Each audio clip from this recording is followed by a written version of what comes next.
Salut tout le monde, c'est Essou, j'espère que vous allez bien. Aujourd'hui on se retrouve pour le bilan de lecture de la 3e semaine du mois de juin 2023. Et cette semaine j'ai lu 5 mangas et on va commencer tout de suite par parler des tomes 1 et 2 de Shigahime. Voilà, je vous mets le résumé du tome 1 juste ici. Alors Shigahime c'est édité chez Mangetsu. Le 16 février 2022, c'est un seinen et l'œuvre est terminée en 5 tomes. Donc ça va, c'est une petite série. J'ai adoré. Alors par contre, si vous êtes un petit peu sensible, je vous déconseille l'œuvre parce que c'est quand même assez hard, c'est assez gore, assez violent. On voit tout hein, très clairement, c'est super violent. Et du coup, on a notre héros qui s'appelle Osamu et... il va être piégé par un jeune garçon et va être emmené en fait chez une dame qui s'appelle Miwako. Mais cette Miwako, elle est pas humaine. En fait, elle se nourrit du sang des gens en fait. Du sang qui vient particulièrement des cœurs encore tout chaud, on va dire. Et en fait il compresse le cœur pour faire sortir le sang, enfin c'est dégueulasse. Enfin bref, voilà, il a été piégé, mais Miwako a vu en lui un très bon potentiel, donc elle a tué son ancienne aide, hein, qui pourtant l'aimait plus que tout. Et elle va le forcer, là, notre petit Osamu, à devenir son familier. Donc elle va le sauver. Sauf que elle va faire de lui une vraie bête de foire. Il va se transformer, il va pas supporter la lumière du jour, il va ressentir la faim, enfin, et il va même développer des sortes de pouvoirs. Enfin, c'est assez horrible, hein, il va presque plus rien avoir d'humain. Et en fait, on va comprendre que quand il boit du coup du sang, et ben ça les remet dans leurs anciennes conditions, donc des conditions d'humains classiques, enfin du moins physiquement on va dire, et ça peut durer quelques jours. Donc en fait ils doivent se nourrir régulièrement de sang pour avoir une situation stable, on va dire entre parenthèses, parce que s'ils arrêtent, bah du coup ils se retransforment en monstres et bah, c'est horrible et c'est terrible quoi. Miwako, elle peut pas sortir de chez elle, sinon elle est affaiblie, c'est pour ça qu'elle a besoin d'un familier. Et il y a d'autres personnes comme elle qui existent, sauf qu'elle, elle fait partie d'une lignée de sang pur, on va dire. Et ils sont 4 seulement. Donc elle est super puissante. Et notre petit Osamu, bah, on va dire qu'il va vraiment prendre cher, il va vraiment être torturé, il va être forcé de faire ça. Mais lui, il a décidé d'autre chose. Au lieu de chasser les humains, parce qu'il veut pas tuer des gens innocents, il va se mettre à chasser les gens qui sont comme elle. Parce que bah, du coup, il les considère comme des monstres. Et bah, du coup, il a moins de scrupules à tuer ces gens-là plutôt que des humains lambda qui n'ont rien fait. Mais on découvre ensuite que ces gens-là, à part pour les gens comme Miwako, et ben ces gens-là, ils étaient humains eux aussi autrefois. Donc c'est vrai que ça met un petit coup au moral parce que tu dis, mince, eux aussi, ils étaient...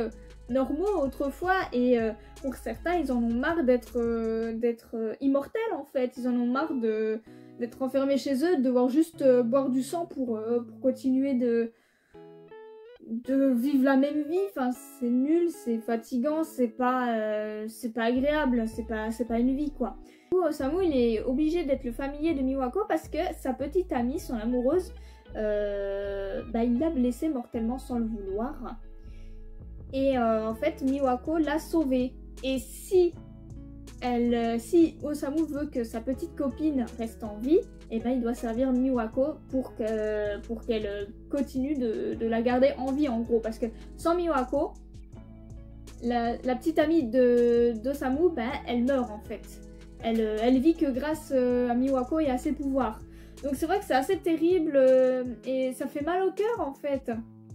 C'est tellement violent, c'est tellement horrible. Et en fait, j'ai juste envie d'en voir plus. J'ai envie de voir s'il va finir par réussir à tuer Miwako, à se libérer de sa condition. Mais à quel prix du coup? Parce que s'il fait ça, sa petite copine va forcément mourir. À moins qu'il trouve une solution, je ne sais pas. Donc j'attends de voir un petit peu comment ça va se dérouler. En tout cas, il reste plus que 3 tomes. Donc j'ai très hâte de m'acheter la suite pour voir comment ça va se passer. Mais vraiment, c'est une très bonne série. Franchement, j'adore. Et les dessins, ils sont incroyables. Juste déjà, regardez les covers. Elles sont très jolies. Mais en ce qui concerne les dessins, vous voyez, c'est incroyable.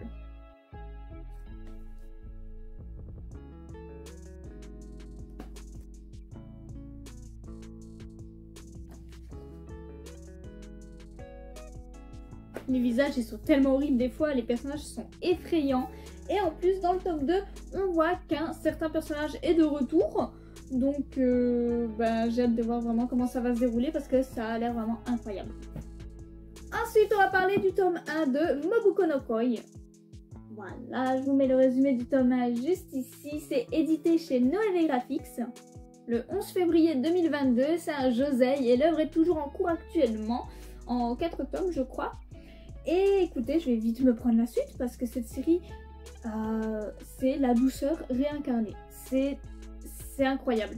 Notre petite héroïne, Nobuko, est une personne qui est extrêmement timide, extrêmement réservée, à un tel point qu'en fait, parler aux autres, donner son avis, même aider les gens, en fait, elle veut s'imposer en rien du tout. Elle fait vraiment comme si elle n'existait pas, comme si c'était une petite poussière dans un coin de meuble.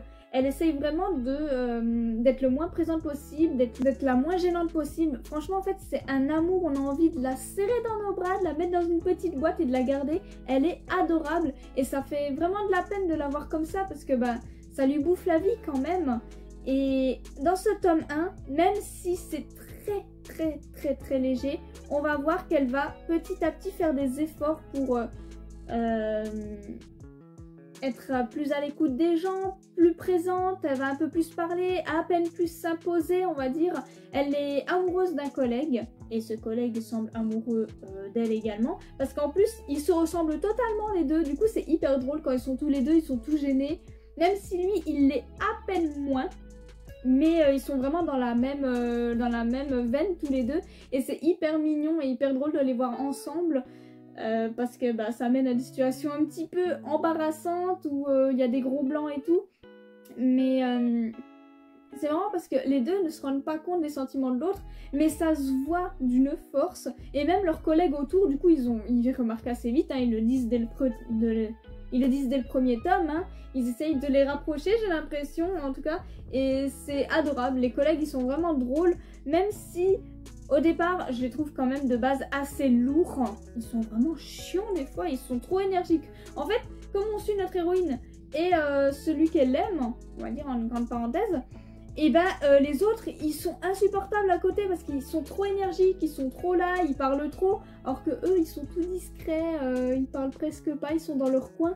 Donc c'est vrai que ça fait un sacré contraste, mais franchement, ils sont adorables tous les deux. C'est juste une petite bulle de douceur cette lecture et tout ce que j'ai envie de voir, c'est la suite de l'œuvre, voir comment ils vont se rapprocher petit à petit, même si déjà ils ont fait un grand pas. Hein, si on compare leur caractère...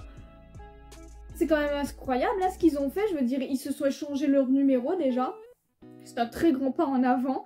Et j'ai hâte de voir un petit peu plus d'échanges entre eux, surtout que on voit et ils comprennent eux-mêmes qu'ils sont amoureux l'un de l'autre. Donc j'ai hâte de voir comment est-ce qu'ils vont faire pour se rapprocher, est-ce qu'ils vont pas trop hésiter. Donc ouais, j'ai hâte de voir tout ça en fait. C'est vraiment une petite lecture chill qui est toute douce, toute mignonne. Et j'ai vraiment envie de les suivre dans leur petite relation amoureuse qui va doucement arriver, hein, c'est sûr. J'espère juste que ça va pas être trop long non plus. Hein. Ils sont adorables tels qu'ils sont. Mais j'ai peur qu'après ça devienne trop agaçant, qu'on soit trop frustré en fait. Mais pour l'instant ça allait dans ce tome 1. Ils sont tellement adorables et ils ont tellement de bonne volonté que ça passe. Donc j'ai hâte de lire la suite et on verra comment ça va se passer entre eux. En tout cas les dessins, ils sont plutôt mignons, assez simplistes. Mais c'est assez kiki.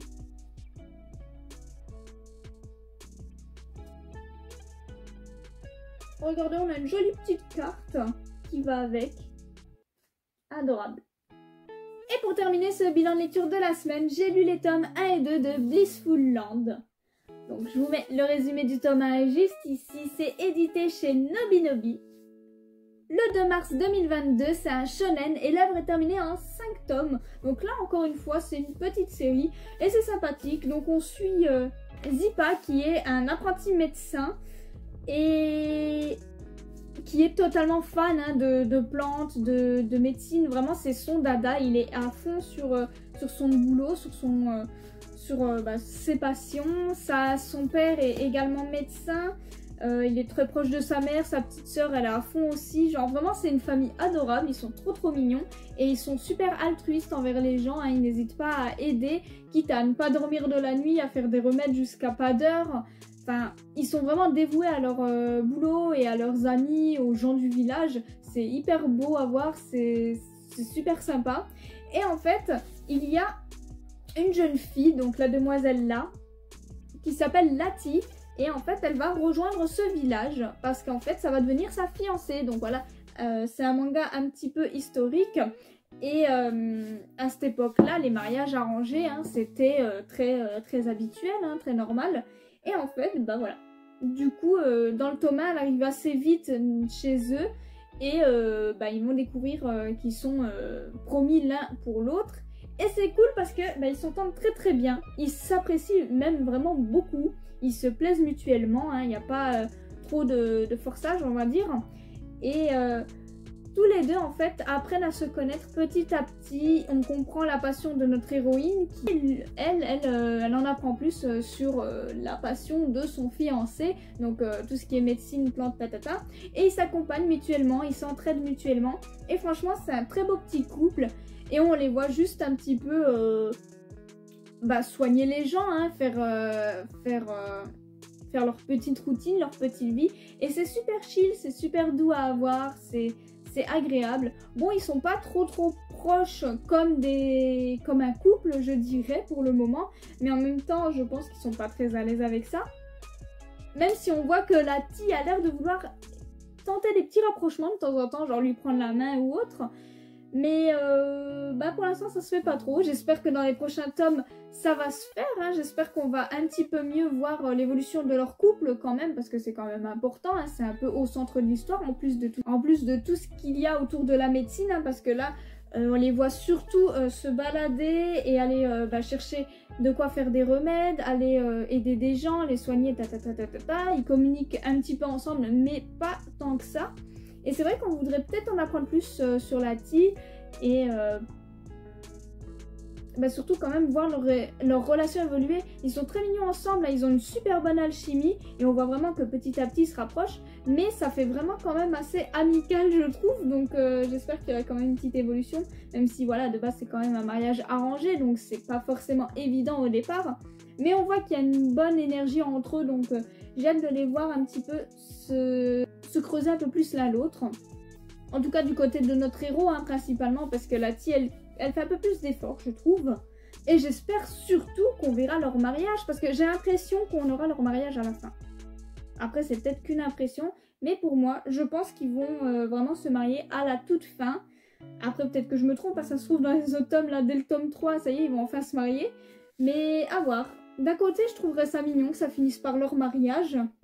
Et en même temps, j'aimerais bien les voir mariés et voir un petit après. Voir comment évoluer leur relation, vous voyez. Bien sûr, en restant autour de la médecine, de leur passion et tout. Mais voilà, j'aimerais que ce petit point soit un peu plus travaillé. Donc, à voir dans les prochains tomes. Mais en tout cas, c'est vraiment une petite lecture chill, agréable, douce, qui fait du bien, qui fait plaisir et qui change. Parce qu'elle est quand même assez originale et sort du lot. Et regardez-moi ça, les dessins ils sont trop mignons. Bon, les petits traits quand ils rougissent, c'est des petites croix, ça me fait rire, c'est pas banal on va dire. Mais ils sont trop mignons. Et c'est ainsi que se termine cette vidéo bilan lecture de la semaine. J'espère qu'elle vous a plu. N'hésitez pas à me dire vos lectures de la semaine et si on a des lectures en commun ou non. Vous pouvez également me suivre sur Instagram pour suivre toutes mes reviews sur tous les mangas que je vous présente chaque jour ou presque. Et sur ce, passez une bonne journée!